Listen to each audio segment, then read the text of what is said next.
Nawe najjawa ne Lukaya nemba sawa mulonda de mutalabangako de mutabanya gye babazaala ne mubalonda mu linnya lyange nga mbasabye era amasabo beere bumu twabaawulamu nga bagamba ebigambo gamba ebyokujega noyinamu entalo nnyingi tetugenda kukawasira tuwangule nazo tulwanye ebbanga lyonna abakoye okulwana nga bagala obutalo bwa musenyu mu balekere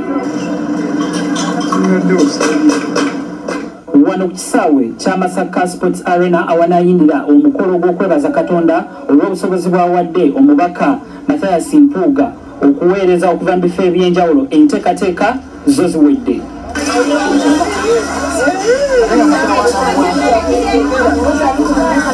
Era ku makya olunaku lw'enkya embwa zigenda kuva mu Kampala zikola ku mirimu egyo okuswipinga ekifo kino okakasa nti abatatwagala n'abaagaliza abantu baffe obubi tebatukolako kikyamu kyonna. Abedi Bwanika nga ye mubaka owakimanya kabonero era nga ye ssentebe w'omukolo guno ogw'okwebaza atutangazizza ku nsonga lwaki okwebaza kuno kutegekeddwa.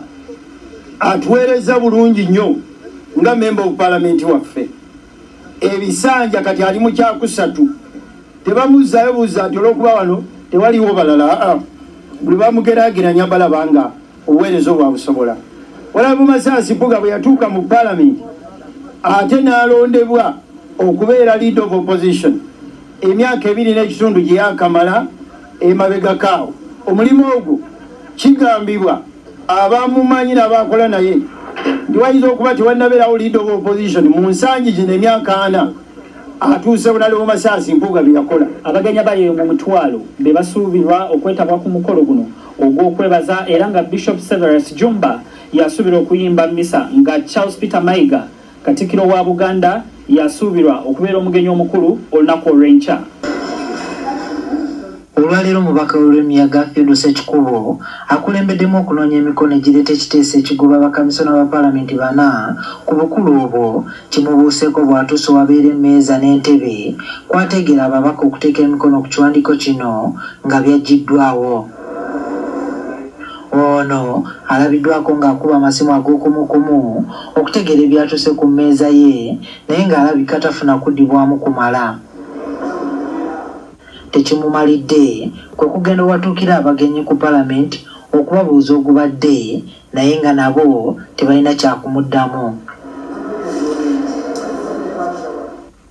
Ono alabiddwako ng'ayingira mu ofiisi ya Sergeant at Arms akulira ebyokwerinda mu paalamenti ng'ali ku ssimu kyokka taluddeeyo n'avaayo.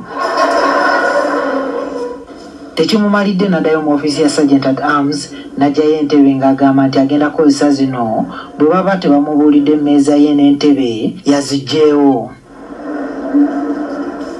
Motion tenaba kuggalwawo era nja kusiikinga clarification n'eri speaker naye kati mbadde njagala Sergeant at Arms ne clerk batubuulira ani asobola okuggyawo wano emmeeza.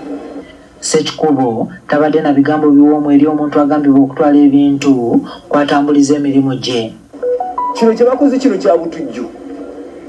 Tewali ayinza kutemula motion eno n'agiwangula. Motion ekyagenda mu maaso. Motion yejja okutaasa paalamenti eno. Oluvannyuma Ssekikubo yeggatiddwako banne bwe bali mu nsonga zino kyokka nga bonna balaze obutali bumativu ku bituuse ku kifo kyabwe. Mutambuza eŋŋambo nti paalamenti yayisa ssente zino ate nga muli mu kukukuta n'ebintu okulaba nti mulemesa essential motion eno okujja ku floor. Oba mukimanyi nti bye mwakola bituufu lwaki muli kulemesa emirimu gyaffe? Nze ne Ssekikubo n'abalala abasuka mu 105 tugamba tetwaziisa. Tugamba sayininga naawe agamba okakase ddala twaziisa tuyingire wali okakase lwaki otya? Omubaka munisipali y'e Bugiri Asumani Basalirwa bano abagambye nti emikono tebalina kugikuŋŋaanyiza mu kifo kino kyokka. Nayo emikono so sirowooza nti emikono okuginoonya n'okugifuna oteekwa kwesiba ku paalamenti wokka osobola okukozesa ebifo ebirala n'amakubo amalala ag'enjawulo. ekyokubiri niwebanga bagambye nti nno wano babajjeewo basobola okubasanga we bagadde abantu bamanyi essimu zaabwe basobola obakwera bagamba muli ludda watu gye tusayininge bwe twali tunoonya emikono gy'okukomyawo paalamenti nga bamaze okutta nebanda abantu abamu emikono twabasanga mukono abalala twabasanga nansana omulala omusanga ntinda n'abalala nga kyokka agamba nti ekiteeso kya bano tekirina lugendo. Rules of procedure zigamba parliament bwekola decision bwe muba mwagala okugikyusa oleeta substantive motion esaba okukyusa parliament kyeba eyisizza ebintu byetutandika ne bigaana bwe kiba kiganye bakkirize tebajja kusobola nti kiganye tekiswaza bakoze okufuba kwabwe mu mutima gwe bakikoleddemu gwe ndowooza nti mubiri naye bwe kiba kiganye ate abaka baba baagala okusayininga bannaye ebbanga liro lyonna badde basayinize. Kyokka omwogezi w'ekibiina ki NRM Emmanuel Dombo aliko by'atangaazizza ku bigambo ebyabadde mu nsisinkano ya SEC ku bakamisona nti bwe mubanga mukola ekintu wabeerawo obubbi ng'oli emmere ne wabeerawo okuvambira ne wabeerawo n'okuliyiririra n'abuuza kino ekyakolwa mu palamenti kyali ki ku ebyo tekyateesebwako naye nga yaleeta kibuuzo ate n'awa n'amagezi. oluvannyuma emmeeza ya Ssekikubo gyayita ebyafaayo bagikomezzaawo era netegekebwa nga bwe gubadde ono kati anoonya emikono 6 okutwala ekiteeso kino mu palamenti. Bakamisona balangibwako wakasiimo kakawumbi kamu n'obukadde 7. Kinajjukirwa nti mu lutuula lwa palamenti olw'eggulo sipiika wa palamenti yagiwummuza okumala omwezi mulamba nga baakudda nga 23 omwezi ogw'omusanvu. Juma Kiriya, NTV Akawungezi.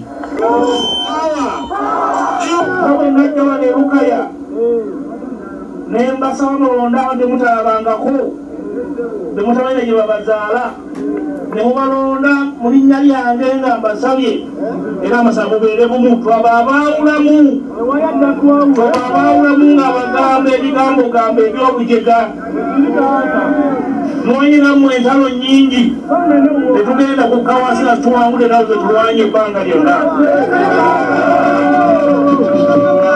Abakoye okulwana nga bagala obutalo bwa musenyu mu balekere. Wano ku kisaawe kya Masaka Sports Arena awanayindira omukolo gw'okwebaza Katonda olw'obusobozi bw'awadde omubaka Mathias Mpuuga okuweereza okuva mu bifo eby'enjawulo enteekateeka zo ziwedde.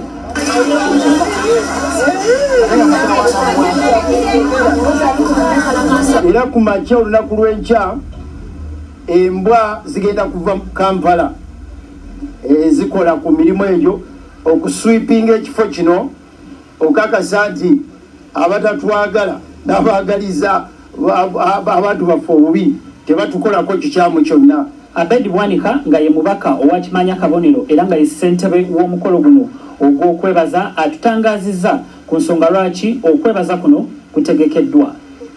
Atuweereza bulungi nnyo nga member of parliament waffe. Ebisanja kati ali mu kyakusatu tebamuzzaayo buuza nti olw'okuba wano tewaliwo balala buli bamugeraageranya balabanga obuweereza obwa busobola.